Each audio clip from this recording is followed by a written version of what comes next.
Je suis maintenant prête à céder la parole à Monsieur le chef du deuxième groupe d'opposition. Oui, merci, Madame la Présidente. Le décès de René Angélil a ému beaucoup les Québécois, on l'a vu. À la Chapelle Ardente, plusieurs s'y sont rendus. D'ailleurs, il faut souligner la grande générosité de Mme Céline Dion, qui a pris le temps de saluer chaque Québécois, chaque Québécoise. Évidemment, René Angélil, avec Céline Dion, ont écrit un chapitre important de la culture au Québec, de son rayonnement international. René Angélil, c'était un visionnaire. On se rappelle ses premières entrevues, en tout cas les plus vieux vont s'en rappeler, aux émissions comme Michel Jasmin, où il disait « Cette jeune fille de Charlemagne, en passant, c'est dans mon comté. J'en suis très fier. Les gens de Charlemagne, puis de Lanaudière en sont très fiers d'ailleurs. Mais on se rappelle quand René Angélil disait « Céline Dion va devenir une des grandes chanteuses internationales », il y a beaucoup de gens qui étaient sceptiques. Pourtant, René Angélil y a cru. René Angélil avait de l'ambition. Il voyait grand pour les Québécois, puis il a réussi. C'est devenu un modèle, entre autres pour les entrepreneurs. En tout cas, moi, c'est un modèle qui m'a beaucoup inspiré. René Angélil, c'était aussi un mari, un père, un philanthrope.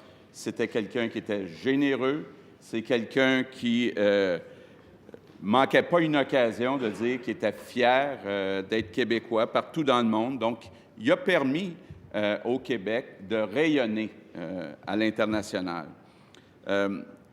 Tous ceux qui l'ont connu, moi je ne l'ai pas bien connu comme d'autres, mais tous ceux qui l'ont bien connu savaient que c'était une personne qui, autant quand il était avec les grands, quand il était avec le public en général, qui était très simple. Je l'ai peut-être croisé quelques fois, entre autres au club de golf, et je le voyais prendre des gageures, jouer aux cartes, avoir du plaisir. D'ailleurs, c'était très touchant d'entendre son fils René Charles dire « Papa m'a appris le golf, le hockey, le poker, puis les smoke meat. Hein? » C'est ce qu'il nous a dit. Je pense que ça résume bien l'homme simple qu'il était. Et autant il était capable d'être dur quand il négociait ses contrats, entre autres à Las Vegas, autant il y avait le cœur sur la main quand il venait le temps, par exemple, de faire des dons importants avec Céline Dion à l'hôpital Sainte-Justine, qui peuvent lui dire un grand merci. C'était quelqu'un aussi qui était disponible.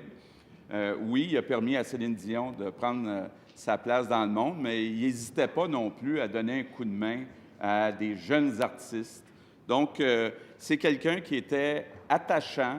Et je pense qu'on peut dire que René Angélil n'était pas seulement admiré des Québécois, il était aimé des Québécois.